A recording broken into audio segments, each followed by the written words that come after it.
तुला वाटतं ना, तू खूप प्रार्थना केली, पण उत्तर काही येतच नाहीये.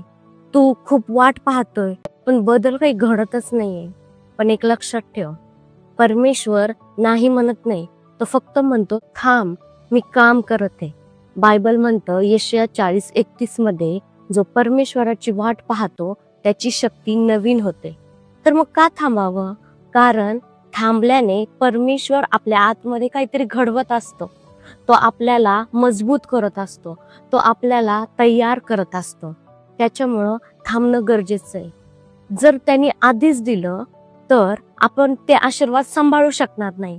देवाची वेळ ही आपली वेळ नसती. आपण घाईत असतो, पण परमेश्वर त्याच्या योग्य वेळेत आशीर्वाद देतो.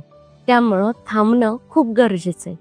आणि परमेश्वर देखील त्या क्षणाची वाट बघतो की ज्या वेळेस तो आपल्याला आशीर्वाद देईल.